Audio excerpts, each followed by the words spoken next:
மீண்டும் நிகழ்ச்சியின் வாயிலாக இணைந்து கொண்டிருக்கின்றோம். இது பாரதி நிகழ்ச்சி. பாரதி நிகழ்ச்சி 2 காணொலிகளை தொடர்ந்து அடுத்து நாங்கள் பார்க்க இருக்கின்ற காணொலி மகளிர்கே பகுதி.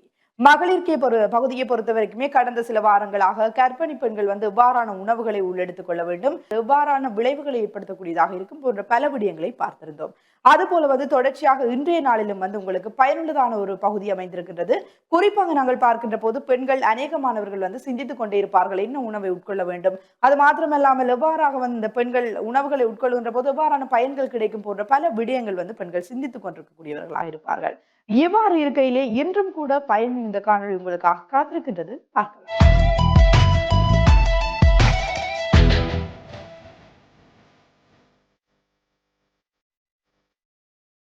அனைவருக்கும் வணக்கம். நான் டாக்டர் நித்யபிரியா சிவராம், சிரேஷ்ட விரிவுரையாளர். அதாவது ஒரு பெண், அதாவது கர்ப்பிணி பெண் முந்தின காலத்துல இது குங்குமப்பூ சாப்பிட்டா பெண் குழந்தை, அந்த பெண்ணுக்கு கர்ப்பிணி பெண்ணுக்கு பிறக்கிற பிள்ளைகள் நிறமாக, அதாவது வெள்ளையாகவும், திராட்சை சாப்பிடுகின்ற பிள்ளைகள் கருப்பாகவும் பிறக்கும் என்ற ஒரு மாற்று கருத்து இருந்தது. அது முற்றும் பிழையான ஒன்று. இந்த குங்குமப்பூ நிறைய மருத்துவ சத்துக்கள் உள்ளதொழிய அதனால குழந்தை சிவப்பாக பிறப்பதென்று அல்ல. இந்த குங்குமப்பூ அதாவது நிறைய அது ரத்தத்தை சுத்திகரிக்கக்கூடிய ஒரு கெமிக்கல் கன்ஸ்டியூவன்ஸ். அதனால அந்த கர்ப்ப காலங்கள்ல குங்குமப்பூ எடுக்கிறது, அதாவது லேட் ட்ரைமஸ்டர், அது ஒரு 5-6 மாதத்துக்கு பிறகு அதை எடுக்கிறதுனால ரத்தத்தையும் விருத்தியாகும். ஏற்கனவே நான் சொன்ன மாதிரி 2 பேருக்கும், அதாவது தாய்க்கும் குழந்தைக்குமையான ஒரு குருதி சுற்றோட்டத்தை ஏற்படுத்துகின்ற ஒரு குங்குமப்பூவாகத்தான் அதை நாங்கள் பார்க்கின்றோம். எனவே அதை எடுக்கலாம். அது நல்ல ஒரு இருதயத்தை பலமாக்கும், மற்றது ரத்தத்தை சுத்திகரிக்கும், அப்படியான பெனிஃபிட்ஸ் தான் இருக்குது.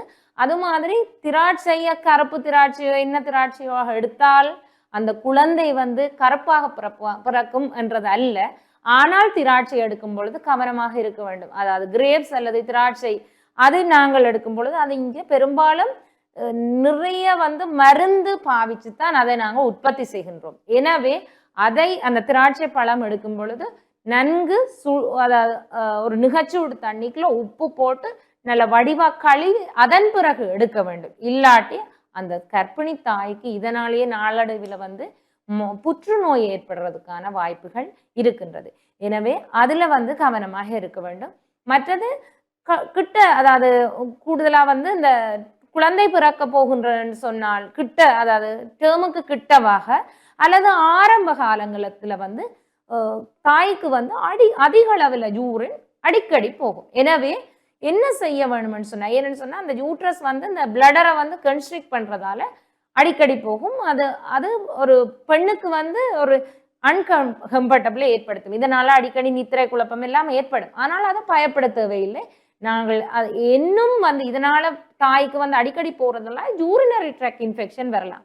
எனவே நாங்கள் அந்த தாய்க்கு சிறுநீர் பெருக்கி உள்ள ஆக்ஷன் உள்ள, கூடுதலா சுரக்காய் அப்படியான சிறுநீரை கூடுதலா கழிக்கக்கூடிய சாரணக்கீரையை பருப்புக்குள்ள போட்டு அவிய வச்சு கொடுக்கலாம், கொத்தமல்லி சேர்க்கலாம், உள்ளி வெந்தயம் அவிச்சு கொடுக்கலாம். இதனால தாய்க்கு இந்த கேசியஸ் அதனால வர இன்டைஜஷன் கூட ப்ரிவென்ட் பண்ணக்கூடதா இருக்கலாம். இந்த உள்ளி எதிர்காலத்துல அதாவது மகப்பேறடைந்த பிறகு குழந்தைக்கு பால் கொடுப்பதை கூட இந்த கர்ப்ப காலங்கள்ல நாங்கள் உள்ளி பாவிப்பதன் மூலம் அந்த பால் சுரப்பு கூட்டக்கூடியதாக இருக்கு.